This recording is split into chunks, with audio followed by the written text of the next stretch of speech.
Hey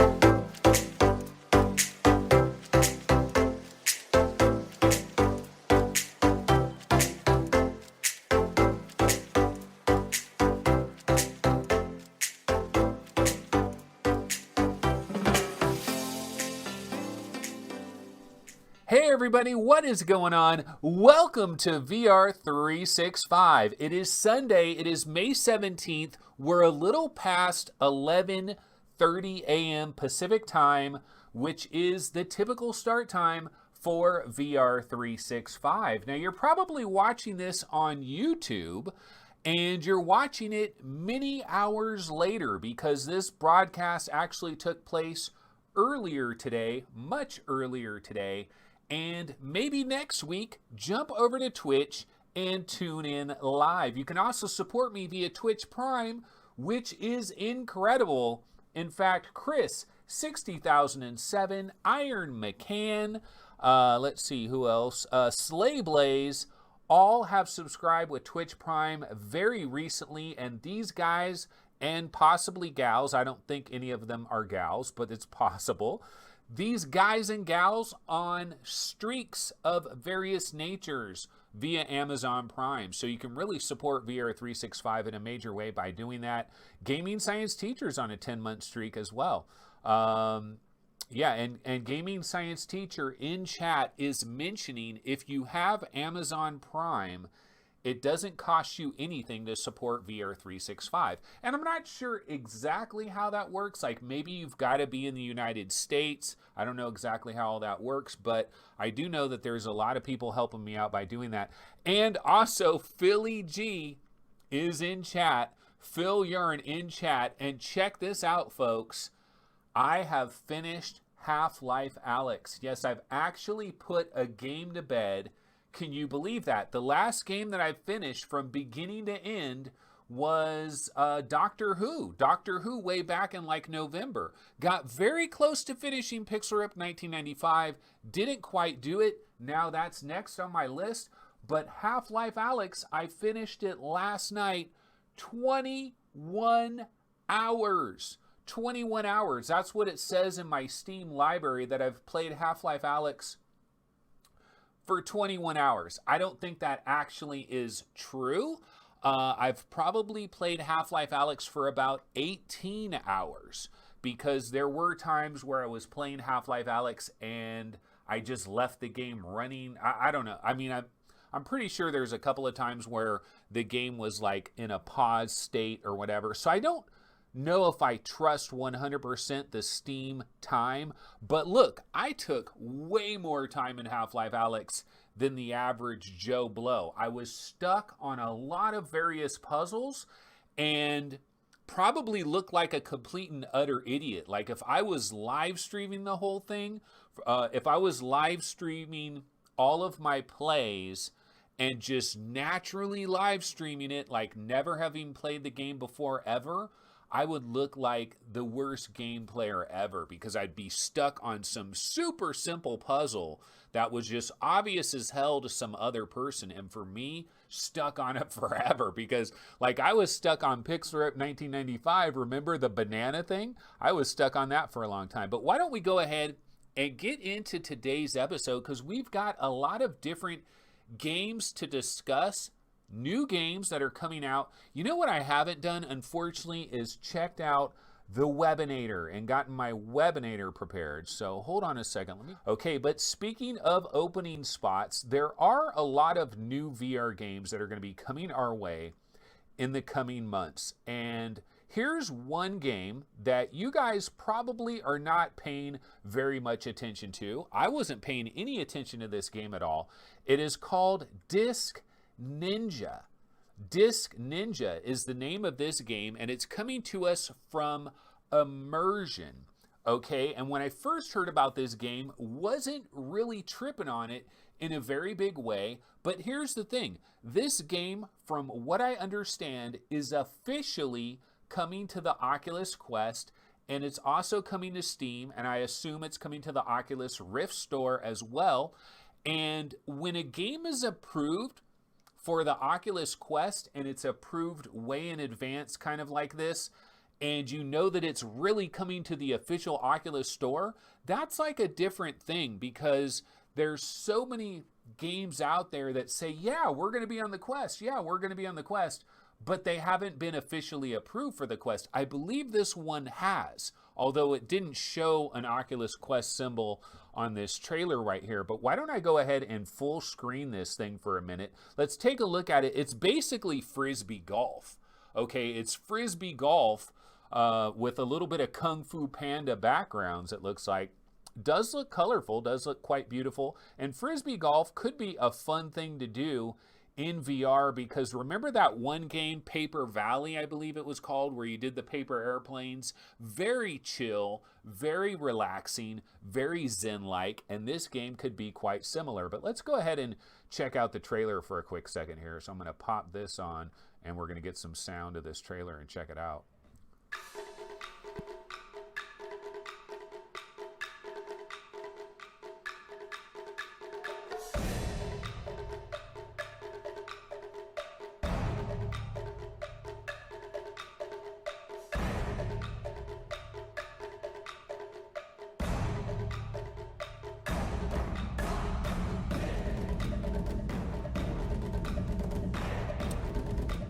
Yeah, you know, it looks kind of cool. It looks kind of cool. I mean, I don't see a ton of hype here with this game, but it could be very fun, and it could be very chill. Paper Valley was fun and chill. It does have the golf aspect. I don't know if there's going to be some multiplayer features. Let's go ahead and bounce over to the Webinator. So here we are. Disc Ninja is a virtual reality disc golf game set in a magical version of feudal Japan. The goal is to reach a target with a flying disc in as few throws as possible. The game combines realistic physics with beautiful, stylized graphics. And yeah, it really does have that Kung Fu Panda appeal. The graphics do look good. They do look quite beautiful. And I could see this game being friendly for noobs. So it is kind of questical from that standpoint. It looks like you've got a number of different courses, so you probably put that in. You got 4 different courses. You hit that thing to play, and then you go ahead and play. So this is coming summer 2020. Developer is Immersion. And once again, one of the main reasons that I'm highlighting this game is because I believe, I might be wrong, but I believe this is officially coming to the Oculus Quest store, which a lot of games would love to be in that position, but not every game is.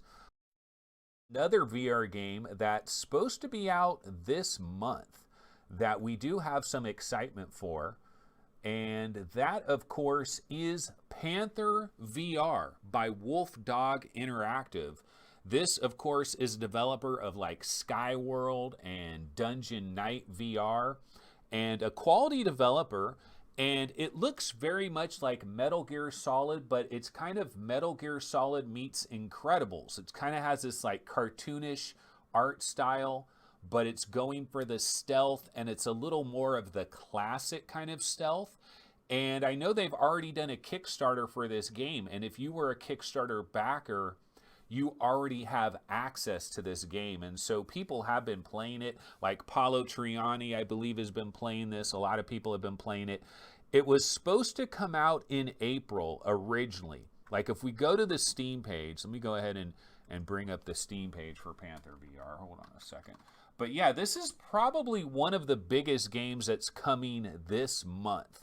This is probably the big game of May, if it does actually come in the month of May. But let's go back over here, and Panther VR, as you can see, May 2020, but originally this said April 2020. And Wolf Dog Interactive is the developer, and they did VR Dungeon Night, they did Skyworld. Actually, though, the true developer of this game is like Blackjard Softworks. They're like the real actual developer for Panther VR. I don't know if it'll show us any of the other. So I guess they were the ones that did Skyworld and Dungeon Night. Okay, I don't know. I'm not sure. Or that, no, that's Wolf Dog Interactive again.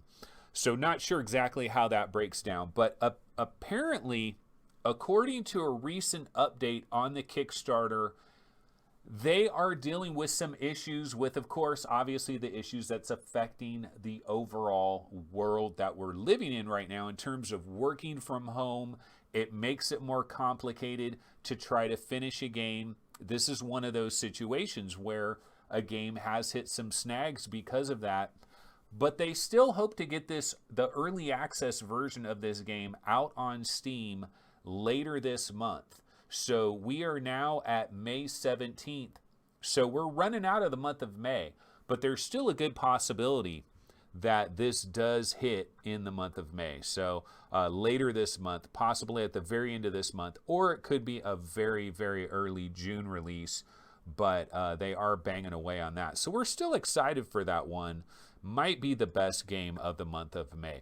Now, another game that is coming in the month of May that you guys might not be that aware of or might not be thinking of so much. Let me go ahead and grab the trailer for it.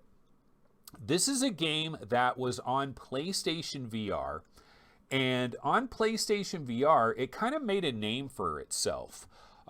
This, of course, is Honor and Duty D-Day VR, and when it hit PlayStation VR, it was one of the first multiplayer shooter games where people could just get in the game and they could just play, and it was just fast and it was just fun and it was frenetic, and the graphics were incredibly simplistic, almost Minecraftian in a way, and it supported a lot of players, and it worked well. And so this game was pretty popular on PlayStation VR. Honor and Duty D-Day, like, you'll get a lot of people that are PlayStation VR players that only own a PlayStation VR. When this first came out, this was their jam. I've actually played this on PlayStation VR and got shot. You know how I always say that whenever I play a multiplayer game, I will step onto the field of play or the field of battle, and within about 20 seconds,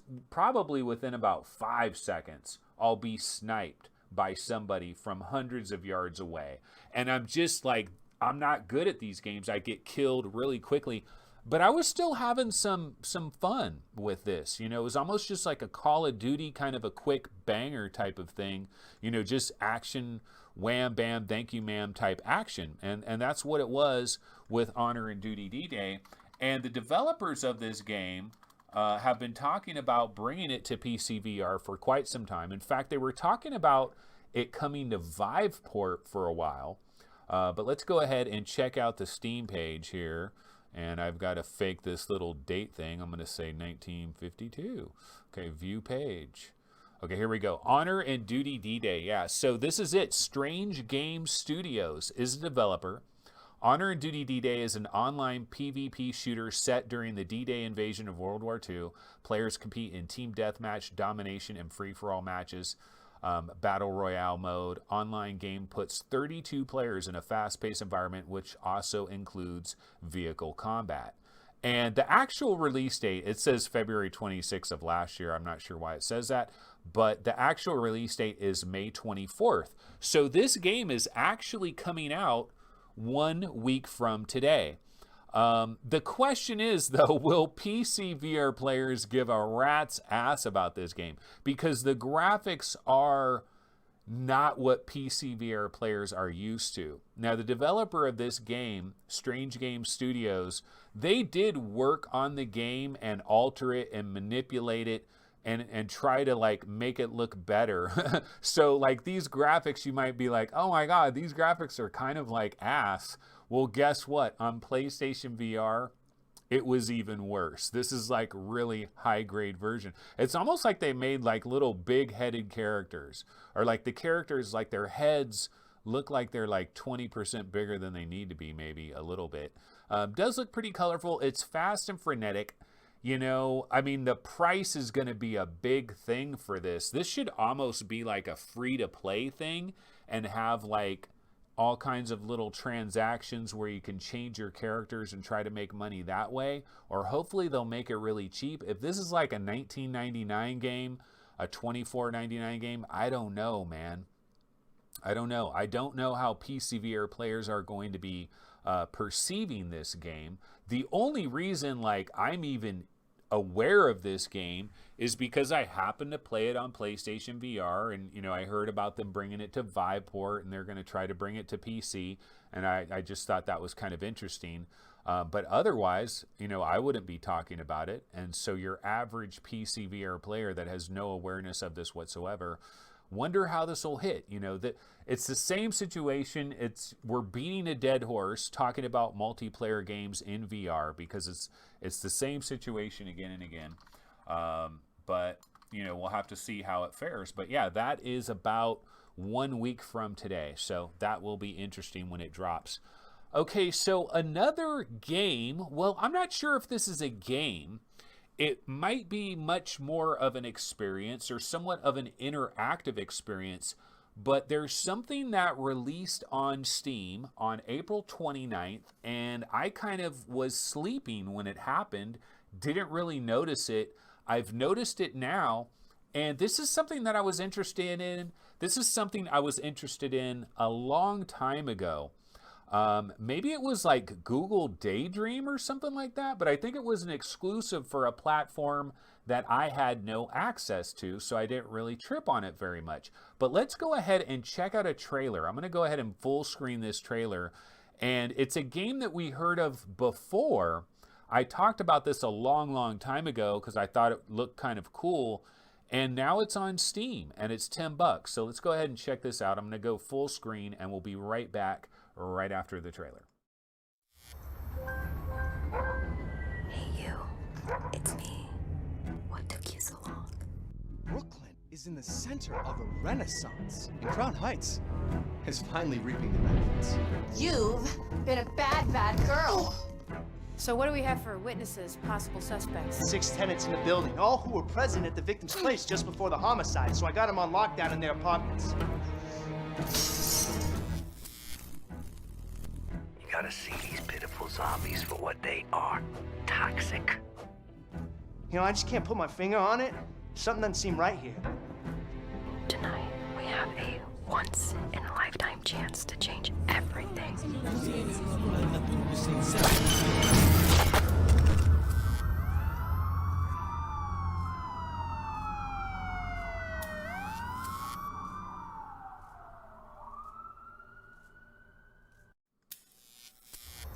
All right, yeah, so that is Fire Escape. I was going to say Fire Escape VR, but not everything has VR at the end of it. But yeah, so after seeing this trailer, because I remember, and it's funny, this is a very adult thing, right? Like that part in the trailer when that lady pushed that other lady up against the window, that's very adult in nature. And I think that's what was most interesting to me about this game. It's weird in the video game world. I've always wondered about this, and this is like a side topic that we can go into, but let's go ahead and full screen this like this. I can put myself in this little video window here. And it's weird how when we think about television, for example, I'm watching this TV show called Upload, which happens to be available on Amazon Prime. Go ahead and subscribe with Twitch Prime and go ahead and give me your Twitch Prime sub, and you too can watch Upload. But yeah, so I'm watching this TV show Upload, and it's a little bit Black Mirror. It's a little bit The Good Place. It's kind of it's more comedy. It's more The Good Place than it is Black Mirror. It's pretty cool. There's a lot of VR in it. It's not that great. Some of the acting is kind of bad. Some of the story plot lines are kind of weak, but some of it is actually pretty damn good. And I'm halfway enjoying myself, right?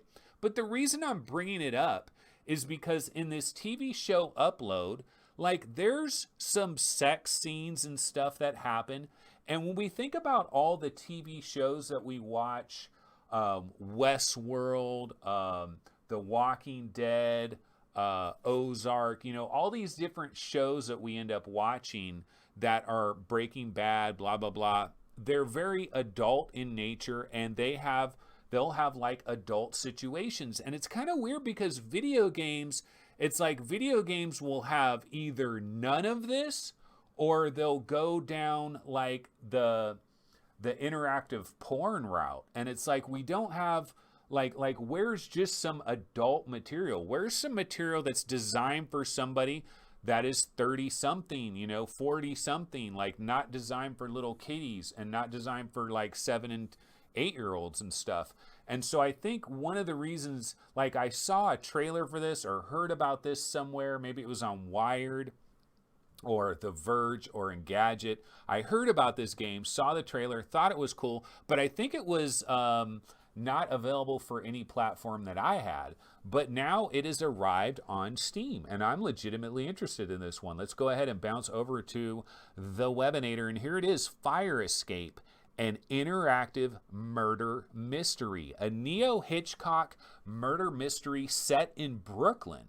And the idea of being in Brooklyn and all the windows and everything and peering into all these people's lives and all the weird, twisted, sick stuff that could possibly be going on in all these different apartments, it's kind of, you know, it's cool. I like it. I think it's a very cool idea. I don't know if it was executed very well, although I think when I heard about this on The Verge, Engadget, places like that, I think it was pretty positive. So, but yeah, it says, when the clock strikes 8, a suspenseful thriller begins to unfold in real time.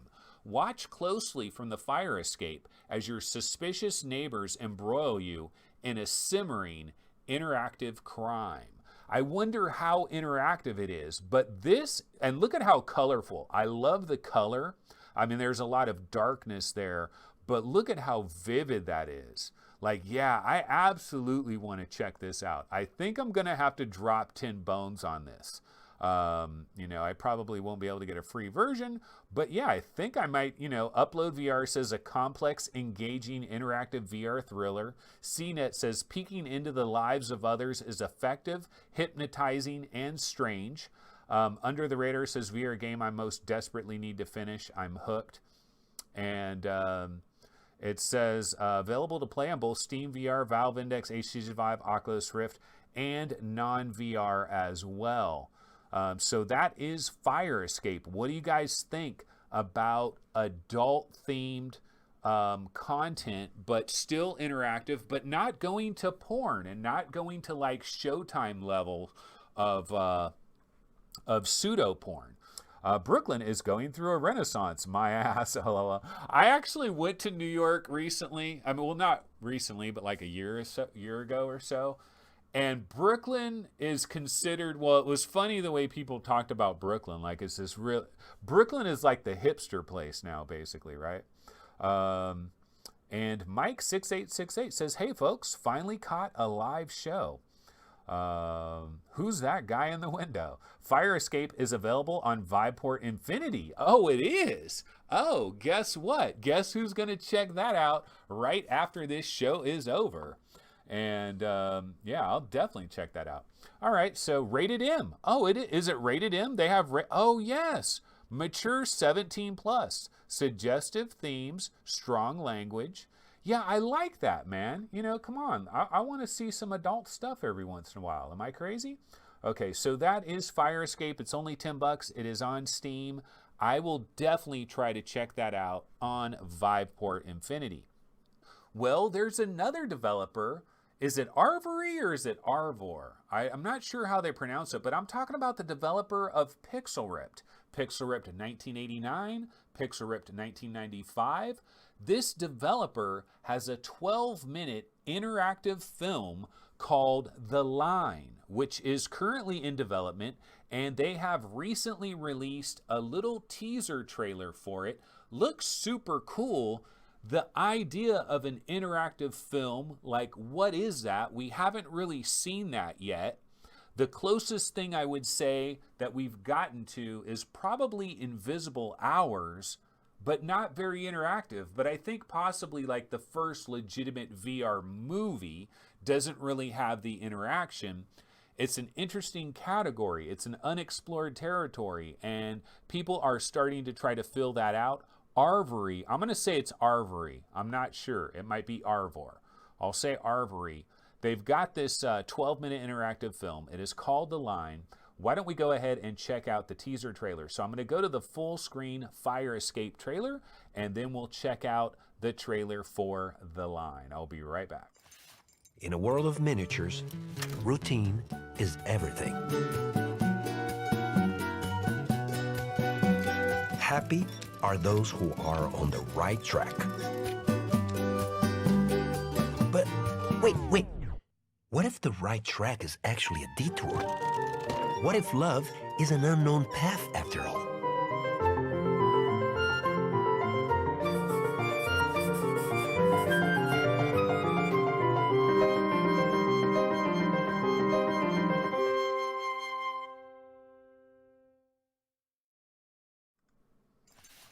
Yeah, talk about a teaser, man. We barely get any of this. So we don't get a hell of a lot of what is going on here. Obviously, the interest in this one primarily is to do with the developer of Pixel Rip 1989, developer of Pixel Rip 1995, ARVORE. And this is like some kind of weird interactive film. It is narrated by Rodrigo Santoro. And if that voice rings a bell, and if that name possibly rings a bell, it's probably because you are a fan of Westworld not Westworld Awakening, but Westworld on HBO, the Westworld TV show. He is known as Hector Escaton in the Westworld series, a pretty cool actor, interesting character on that show. And so he is going to be doing the narration for The Line, which is this 12-minute interactive film. We don't know a heck of a lot about it. Basically, I believe it tells the story of two miniature dolls, Pedro and Rosa. It's a love story, basically. And it's directed by Ricardo Laganaro, who is the chief storytelling officer at this development house. So it'll be interesting to see what happens here. Again, when it comes to this type of stuff, you wonder, how much is it going to cost? How are they going to pay for this? Are people going to pay money for this? People have a lot of different opinions on that. And I've kind of talked about this topic a number of different times and wondered, how are we going to make this viable where people will pay good money for it and then developers will take the time? Stuff like Wolves in the Walls, for example. I actually love the whole idea of VR experiences and non-games. I think it's such a cool aspect of VR that probably doesn't get anywhere near the kind of recognition it should. I remember when I started VRGameRankings.com, one of the main things I was interested in doing was celebrating all the great VR games and experiences. I wanted to celebrate them, and I wanted to hype up the best upcoming stuff that was in both of those categories. And unfortunately, I've barely done any of that when it comes to experiences. I just haven't, I haven't had the time to be able to do that. I barely have the time to work on the website, period. So it's problematic in a lot of ways. But man, I really miss that idea, because I kind of like the idea of like really getting into all these different experiences and getting deeper into them. And I think it's such a, it's a change of pace. It's a palate cleanser to try these different experiences. And most of us get them and we expect them to be free, and we check them out a couple of times and then we forget about them. But then other experiences do try to get money, like Gloomy Eyes. For example, let's go ahead and go back to Steam really quick. So let's go back to the webinar here. But like this is an interactive experience. It is trying to get money. Then you have stuff like Gloomy Eyes. Okay, Gloomy Eyes. This is an experience that is trying to get money. You've got stuff like Spheres, all kinds of stuff on Oculus Store. But then you have a ton of free experiences as well. So there's so many free experiences, and we were showered with so many good free experiences, some of them which are promoting a movie or a TV show or something. So a lot of them are free because of that. But you wonder if this is ever going to be a viable market. Like, are they going to make their money back on this? Now, if it's on Viveport, they're going to get a little bit of a kick down just to have this interesting kind of content. This is actually perfect for Viveport, And again, it boggles my mind why anybody wouldn't want to have Viveport, because I've tried 1111 on Viveport. I haven't done the whole thing. Like, I started it off and tried it. I haven't tried Gloomy Eyes yet, and I haven't tried Fire Escape, but I'm absolutely going to try those. Yeah, so there's news that Samsung is terminating its VR video apps on all devices. And it's pretty harsh what's happening here, because they're basically going to terminate this on September 30th. And if you bought like a whole bunch of content that requires this to work, it's tough titty. There's no refunds or anything. It says users who purchase premium content there will be able to access it until the September 30th cutoff date. Don't go looking for a refund though, because Samsung says all sales of purchased content are final. And so starting June 30th, Samsung will be ripping support for the Samsung VR video app from Oculus Go, Oculus Rift, Oculus Quest. It's being removed completely from the Oculus store. And it's pulling support for Gear VR. It's pulling support for the Windows Mixed Reality Store. All Samsung XR user accounts will be disabled and removed, which includes permanently deleting account information, associated data, and user videos published on the platform. The Samsung XR mobile app will no longer be supported on Android devices, will be removed from the Galaxy Store and Google Play. Okay, now Samsung does have a quote here in regards to this whole thing. Samsung says that the XR pullback, the company is rethinking its immersive video distribution service, especially given that Gear VR is no longer available. We remain engaged with the ecosystem, exploring the potential of mobile AR and volumetric technologies. Mobile AR. So you're telling me, Samsung, you're quitting me? You're quitting me, Samsung? Whatever happened to Bug-O-Vision, Samsung? How could you do this to me? Samsung Bug-O-Vision. Remember the hype for this, ladies and gentlemen. We thought a brand new Windows Mixed Reality 2.0, oh my God, it's incredible. A new announcement, new features, new capabilities, high-res screens, multiple cameras, eye tracking, face tracking, path tracking, scene recognition and understanding. No, we didn't know. The Kylo Ren design, Bug-O-Vision. Do you guys remember Bug-O-Vision? So Samsung has quit VR. It sucks. It sucks, guys. They quit VR. They have no interest. They're interested in mobile AR, okay? They've dumped VR like a bad effing habit. They have no interest. MoveOn.com is what we're talking about here. Okay, now, do I actually believe any of that? No, I don't. No, I don't. Remember this part right here, folks? Remember that high-res scene. Have you ever seen the Golden Arches look better than that? I don't think so. Have you ever seen navel oranges look better than that? That is 1200 ppi. Look at that resolution, ladies and gentlemen. It is 3840 by 2160. 3840 by 2160. It's a 2.43 inch screen, which is problematic. That is very problematic because you know what? There's a very similarly sized screen in the HP Reverb. And what is one of the biggest disadvantages of the HP Reverb? One of the biggest disadvantages of the HP Reverb is that while you're in that headset, you can actually notice the edge of the screen with your peripheral vision. Sucks.com. Sucks.com. Maybe they need to rethink these little tiny 2.43 inch screens. I think maybe they're a little bit too small. Now, here's the thing.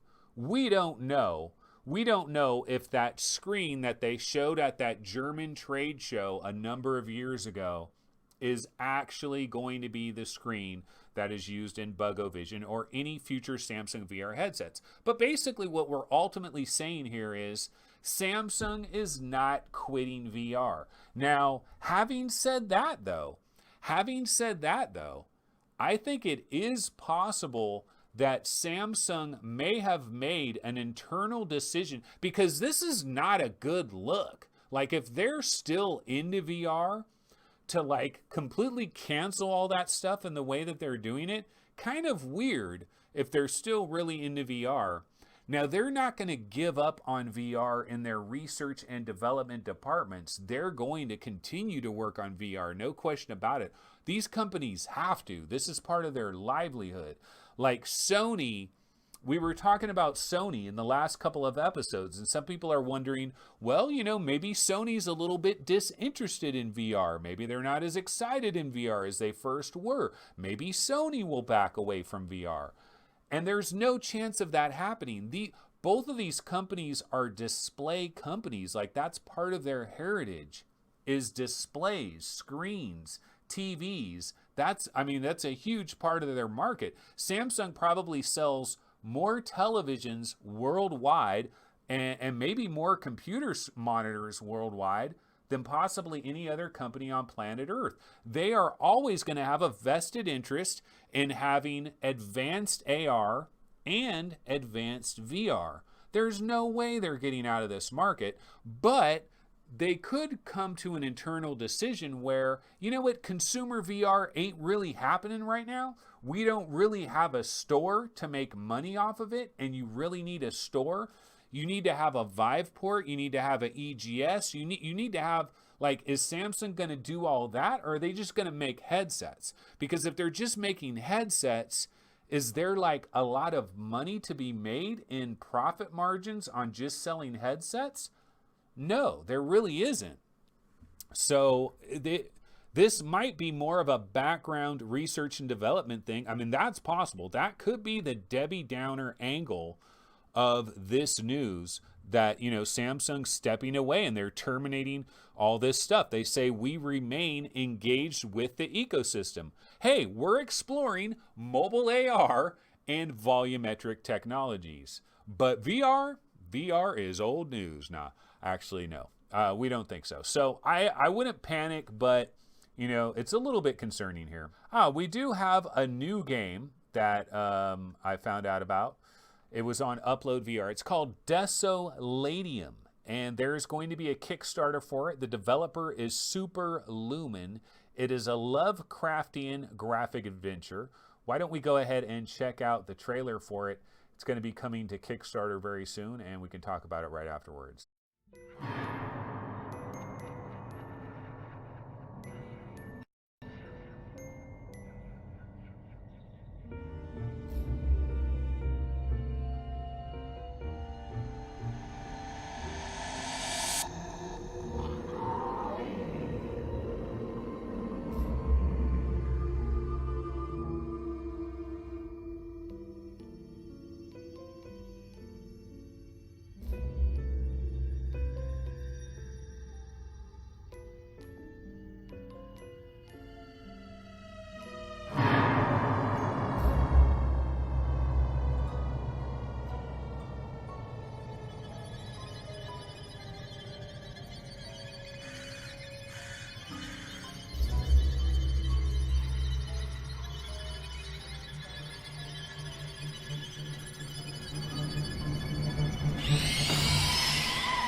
It does look pretty cool. You know what? I just did a search for it right now. Let's go ahead and bounce over to the Webinator.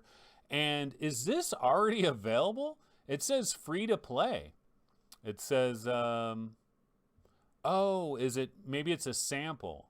This must be like a little sampler. Oh, if you want to make Daesil a reality, please consider supporting us on Kickstarter. Thanks, Super Lumen team. Okay, so maybe there's like a little sampler demo of this. I didn't know, man. I need to check this out. So it looks pretty cool. It looks like it's using like basically like almost photogrammetry. And you're just gonna like scroll around and look at the environments, and it's just like a graphical adventure, and you just like highlight stuff and it'll say different things, and you can like, it's almost like Myst or something like that, right? But like not even giving you like free locomotion. You're just kind of like looking at pictures and stuff, which actually kind of cool, kind of cool in a retro style. But yeah, there is like a Kickstarter that's about to start up for this. Let's see if I click on this. Does it take us to that? Yeah, this takes us to their Kickstarter page, which hasn't launched yet. You got 66 people following it right now. Immerse yourself in this new Lovecraftian graphic adventure with hyper-realistic graphics, ambisonic audio, and multiple endings. Coming soon, Desolatium. So yeah, guys, I mean, the one thing that I've learned in all this, I mean, I don't know if you guys have learned this, but I've learned this. The one thing that I've learned, I've got some stuff to do after this show is over. For example, I'd like to try whatever this little demo is. So I definitely want to do that. And I definitely want to fire up Viveport and try Fire Escape. I'm definitely glad I have Viveport to try that. Okay, let me go ahead and check out chat and see what some people are talking about over here. Paradise Decay says, who is Samsung? Slayblaze says, Korean electronics tech giant. Quint the Mint says, we just need better optics for that type of screen. Nicole says, Samsung is probably going to do displays, but I don't know if they'll do headsets. Greg's VR says, there's no viable operating system for them to go to.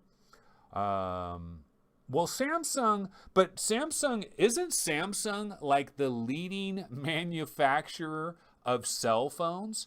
Aren't there more Samsung cell phones than any other cell phone out there? And if that's the case, and they're Android, right? So they've got like a long history with Android. So surely they could run some kind of Android operating system. Like if Samsung wanted to create their own Quest killer, for example, like a mobile VR headset that's, running off a mobile processor and all that. So Samsung could definitely go Android. So, that's not a problem there. Samsung had this partnership with Microsoft.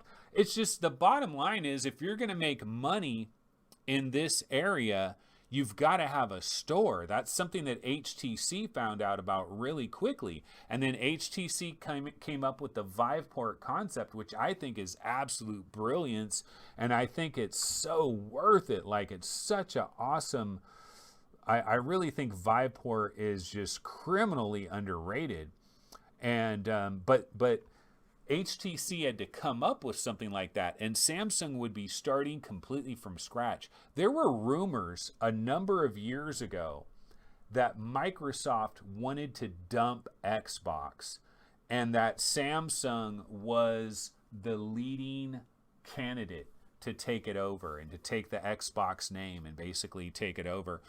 And it would take something on that level. Like, I don't see... That's the thing. I don't see a company like Samsung wanting to invest as much as they would need to invest to try to create some kind of store ecosystem thing. I just don't think that's really their bag. And I don't think they can make a lot of money right now on a VR headset just in profitability. So they might table like their consumer ambitions for VR. And it could be more of a research and development. They're still going to work on it. They're not going to allow themselves to be completely blindsided by other companies that just totally dominate that field and they have no answer to that. They're not going to allow that. So they're going to continue to work on it. And I'm sure they're working on AR. And they might be a little bit, because of the phone angle and Android and all of that, because of what they're dealing with Apple and because of what Facebook is going to do with their augmented reality glasses, Samsung might be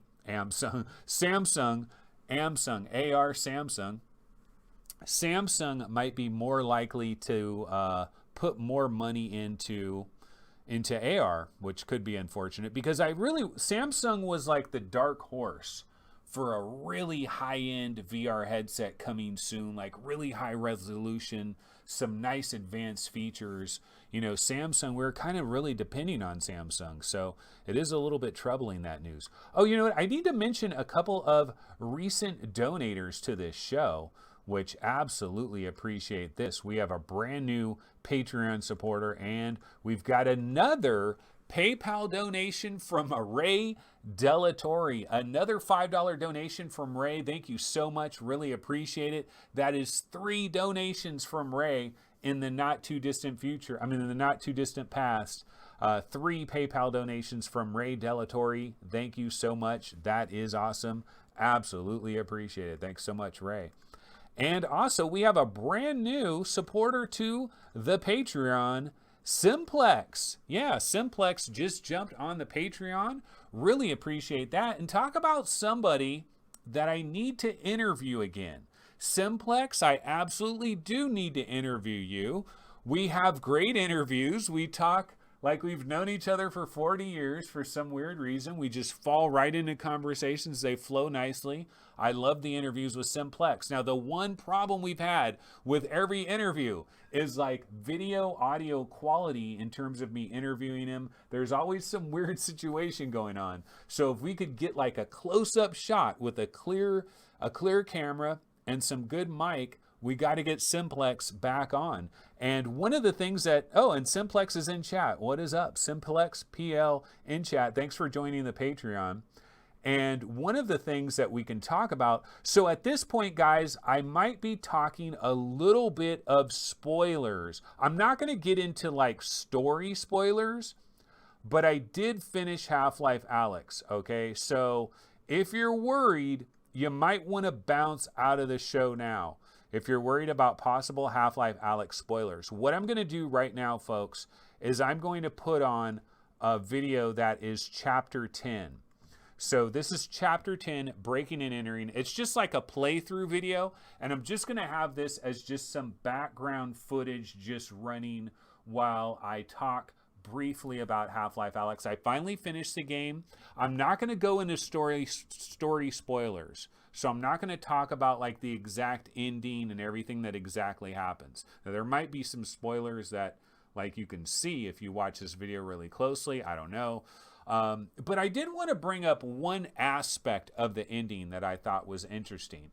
One aspect of the ending that I thought was interesting was as you're going through a certain section of the very end of this game, you have no weapon. Okay, and there's some other game I played, and I can't remember it right now. What is the other game that I played where they did this? Where they basically took away your weapons. And anytime I'm in a game and they take away my weapons, I know that I can't die. Like if you take away my weapons, now I know that I can't die.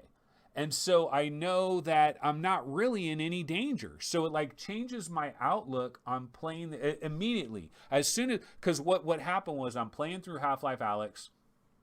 There's a certain point you get to. This is the only thing I'm spoiling is the fact that they take away your ability to use weapons for a while.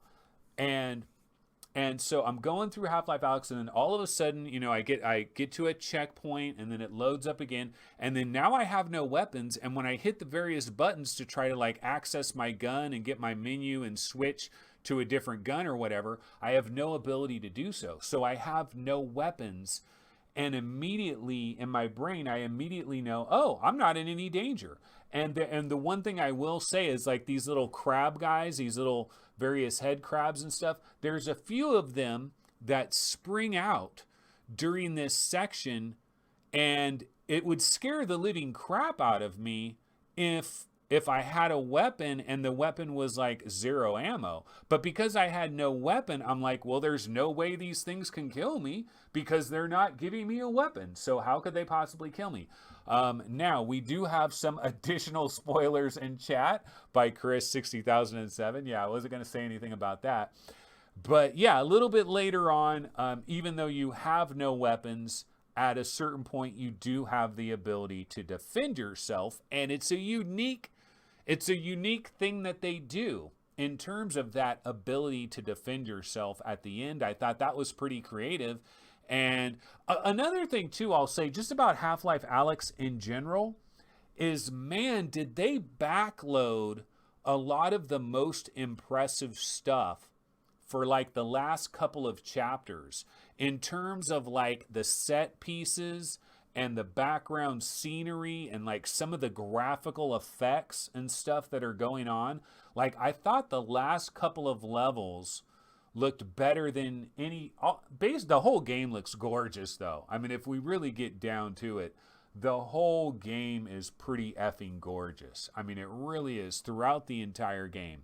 But it actually seems like it looks even better at the very end of the game. And then the other interesting thing about Half-Life Alyx is how they dabbled with these different aspects of like these different styles that they went with. For example, it was mostly a horror game for a lot of it, and then they added some Starship Troopers in, and then they added some like almost like some weird, I don't know. So it's weird, kind of the different things that they mixed in. Oh, there was a little bit of Star Wars. There was a little bit of like at the very, I mean, I don't want to spoil it, but towards the very end of Half-Life Alyx, I'm like, all of a sudden I'm in a Star Wars game?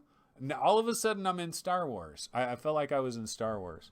So pretty interesting. I mean, I could get more into it some other time. I'll probably, somebody that's finished the game, we can kind of do more of a spoiler cast and just talk about like everything that happened in the game.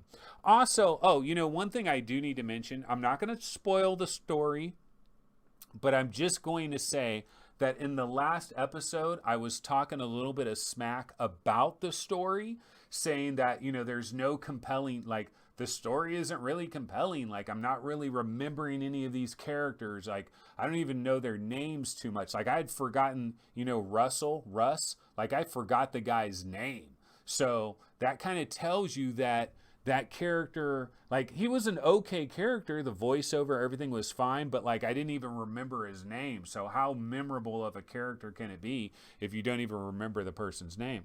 But the one thing I will say though is there's a lot of story at the very end of this game. So it's, and it ends in a major crescendo of like story and revelations and like, oh my God, so at the very end, it adds a lot. So like when you finish the game, you're like, yeah, this was really epic.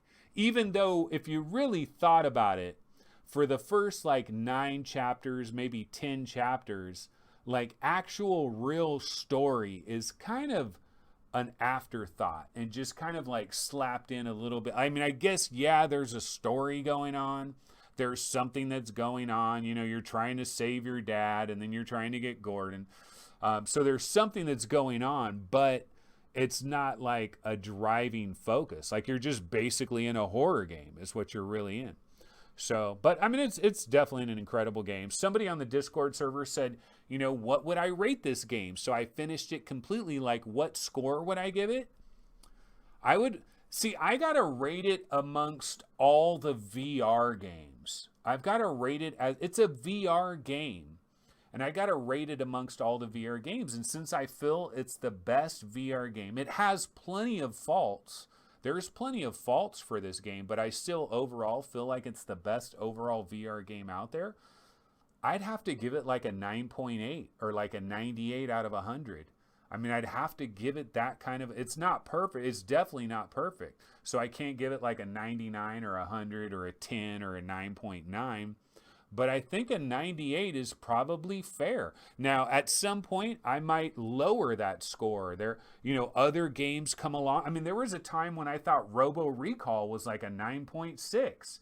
When I first got Robo Recall, it was a freaking 9.6. When I first played Lone Echo, it was a 9.6. But then as other games come out, you readjust what you think is possible amongst these games. And I think scores need to be adjusted. So right now, I'd probably give it a 9.8. But yeah, that is Half-Life Alyx. All right, guys. So anyway, what are we talking about here? So that's pretty much it, I guess, for the show. I guess I pretty much covered everything I need to cover. So that will pretty much go ahead and do it. So let me go ahead and get my little outro logo on the screen here.